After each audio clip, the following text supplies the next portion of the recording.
इस प्रोग्राम में बोली गई बातें, बीमारी, उसके लक्षण और उसके उपचार की जो सलाह दी जाती है वो विशेषज्ञों के अनुभव पर आधारित है। इस प्रोग्राम का मकसद आपको जागरूक करना है। किसी भी सलाह को अमल में लाने से पहले अपने डॉक्टर से जरूर पूछ लें। सब कुछ सेहत प्रोग्राम आपको अपने आप दवाइयाँ लेने की सलाह नहीं देता है। मैं हूं सैयद तौसीफ अली और आप देख रहे हैं सब कुछ सेहत, एससी न्यूज का स्पेशल हेल्थ शो, जहां पर बात होती है आपकी और हमारी सेहत की। आगे बढ़ने से पहले मेरे सभी दर्शकों का तहे दिल से शुक्रिया अदा करना चाहता हूं कि उन्होंने इस हमारे इनिशिएटिव को बहुत ज़्यादा सपोर्ट किया, बहुत ज़्यादा रिस्पांस दिया, उसके लिए थैंक यू सो मच। आज सब कुछ सेहत में हम एक ऐसे मुद्दे पर बात करने वाले हैं, दरअसल में इसको कॉमन वर्ल्ड में जो है तो सिर्फ एक इस्लामी पर्सपेक्टिव से देखा जाता है। दरअसल में हम आज बात कर रहे हैं हिजामा की। हिजामा क्या है, विज्ञान की नज़र में इसका महत्व और इसकी जितनी भी महत्वपूर्ण जानकारी है वो लेने के लिए हम सिल्लोड शहर के अलनूर हॉस्पिटल में पहुंचे हैं, जहां पर मेरे साथ है हिजामा specialist doctor Juma. Sir, welcome to the show.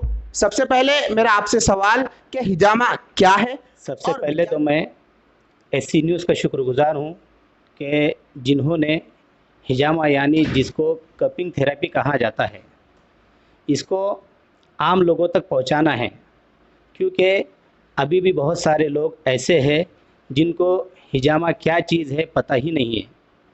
देखिए, हिजामा एक कदीम तरीन इलाज है। इसके ज़रिए से जिस्म से ख़राब खून निकाला जाता है, इम्प्योर ब्लड को रिमूव किया जाता है। देखिए, इसमें क्या किया जाता, सबसे पहले बदन पर जहाँ पर दर्द हो उस जगह पर वैक्यूम कप को अप्लाई किया जाता है। इस कप को 2 से 5 मिनट तक रखा जाता है। उसके बाद कप को निकाल कर सर्जिकल ब्लेड की मदद से हल्के हल्के कट्स लगाए जाते हैं। कट्स लगाने के बाद दोबारा वैक्यूम कप को अप्लाई किया जाता है, जिसकी वजह से इम्प्योर ब्लड कप में जमा होना शुरू हो जाता है। और ये प्रोसेस क्लोटिंग टाइम के ऊपर डिपेंड है, जो कि 5 से 7 मिनट तक होता है। फिर उसके बाद कप को निकाल दिया जाता है और इम्प्योर ब्लड को रिमूव कर दिया जाता है, ख़राब खून को फेंक दिया जाता है। और ये तरीक़ा इलाज हमारे प्रोफेट मोहम्मद सल्लल्लाहु अलैहि वसल्लम के दौर से चला आ रहा है, जिसको इन्होंने ख़ुद भी किया है और दूसरों को भी हिजामा करने की तरगीब दी है। कि इसका विज्ञान की नज़र में यानी साइंटिफिक इम्पोर्टेंस क्या है, वो आप लोग ज़रा दर्शकों को बताइए प्लीज़। देखिए, साइंटिफिकली व्यू से इसको देखा जाए तो सबसे पहले तो जिस्म से ख़राब खून निकल जाता है, इम्प्योर ब्लड निकल जाता है।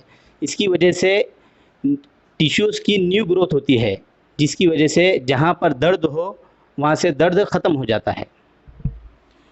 ये तो बहुत ही अच्छी बात है कि साइंटिफिक नज़रिए से भी इस इलाज को हम बेहतर से बेहतर बना सकते हैं और अपना सकते हैं, और बहुत सारे लोग इसे अपना रहे हैं। तो डॉक्टर साहब, ये जो हिजामा किया जाता है तो ये किन किन बीमारियों के उपचार के इस्तेमाल में किया जाता है, या किन किन बीमारियों का इलाज करने के लिए ख़ासतौर पर हिजामा लोग करवाते हैं? देखिए, वैसे तो हिजामा बहुत सारी बीमारियों के लिए बहुत ज़्यादा फ़ायदेमंद है, जिसमें से मैं कुछ आपको बताना चाहता हूँ। हिजामा सबसे पहले तो ब्लड प्यूरीफायर है और सेहतमंद अफराद भी हिजामा कर सकते हैं, क्योंकि इसके कोई ख़ास साइड इफ़ेक्ट नहीं है। इसी तरीके से स्किन डिसीज़ है, हर टाइप की स्किन डिसीज़ में हिजामा बहुत ज़्यादा फ़ायदेमंद साबित होता है। इसी तरीके से हेयर फॉल है, फेस पिंपल्स है, हेडेक है, आँखों की बीमारियां हैं, कान की बीमारियां हैं, कोलेस्ट्रॉल का बढ़ जाना, इसी तरीके से हेडेक है, और इसी तरीके से हेयर फॉल, गर्द, इसी तरीके से और भी बहुत सारी बीमारियों का इलाज हिजामा के ज़रिए किया जा सकता है। कि हिजामा करवाने पर कोई नुकसान या किसी व्यक्ति को कोई साइड इफ़ेक्ट हो सकता है सर? देखिए, हिजामा के ज़रिए तो अभी तक किसी को कोई साइड इफ़ेक्ट हुआ नहीं है। अलबत्ता कुछ प्रिकॉशंस है, कुछ एहतियात लेना ज़रूरी है। जैसे कि बहुत ज़्यादा कमज़ोर अफराद ने हिजामा नहीं लगाना चाहिए, हार्ट डिसीज़ वाले अफराद ने हिजामा नहीं लगाना चाहिए। अलबत्ता किसी माहिर डॉक्टर की निगरानी में हिजामा कर सकते हैं। इसी तरीके से हीमोफीलिया नाम की एक बीमारी है जिसमें ब्लड रुकता नहीं, ऐसे मरीज़ ने भी हिजामा नहीं लगाना चाहिए। इसी तरीके से जिसका एज भी हमेशा कम रहता हो, ऐसे अफराद ने भी हिजामा नहीं लगाना चाहिए। इसी तरीके से प्रेगनेंसी की हालत में भी हिजामा नहीं लगाना चाहिए। इसके अलावा मैं एक अहम बात मैं आपको बताना चाहता हूँ, वो ये है कि हिजामा जब भी करना हो, कपिंग थेरेपी जब भी हमको करना हो, वो किसी माहिर डॉक्टर की निगरानी में ही करना चाहिए। क्योंकि होता यह है कि बहुत सारे लोगों ने इसको अपना प्रोफेशन बना लिया अब है। मेरा आखिरी सवाल ये रहेगा, क्योंकि हर इंसान का आज मामला बजट से जुड़ा होता है और क्योंकि मेडिकल एक्सपेंसेस सभी के सर के ऊपर जाते हैं, तो आज मेरा सबसे सिंपल सवाल ये रहेगा सर कि इस हिजामा करवाने के लिए नॉमिनल फीस वगैरह या कितने खर्चा आ सकता है एक पेशेंट को? देखिए, हिजामा करने का, कपिंग थेरेपी करने का बहुत ज़्यादा कोई कॉस्ट नहीं है। बस ज़्यादा से ज़्यादा 400 से 500 रुपये इसका एक्सपेंसेस आता है, इससे ज़्यादा कोई चार्ज नहीं है। अच्छा, जिस तरीके से बहुत सारे मेडिकल प्रोसीजर ऐसे हैं जिनको बार बार रिपीट करना होता है, तो क्या हिजामा किसी बीमारी के इलाज के लिए कितने बार रिपीट करना पड़ेगा, या एक बार हिजामा करवा लिए तो उस बीमारी का इलाज हो जाएगा मुकम्मल तौर पर? वो तो हमारे दर्द के ऊपर डिपेंड है, आपको पेन कितना है, तकलीफ़ कितनी है, उसके ऊपर डिपेंड है। किसी को एक मरतबा हिजामा करने में 100% रिलीफ मिल जाता है, किसी को 2 मरतबा में, किसी को 3 मरतबा में, ज़्यादा से ज़्यादा 3 से 4 सीटिंग में रिलीफ मिल जाता है।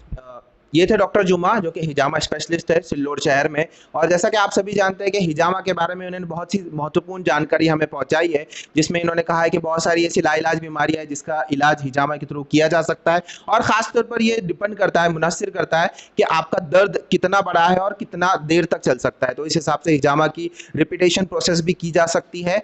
और डॉक्टर जुमा का मैं बहुत ही तहे दिल से शुक्रिया अदा करना चाहता हूं कि उन्होंने अपना कीमती वक्त हमारे इस शो के लिए दिया।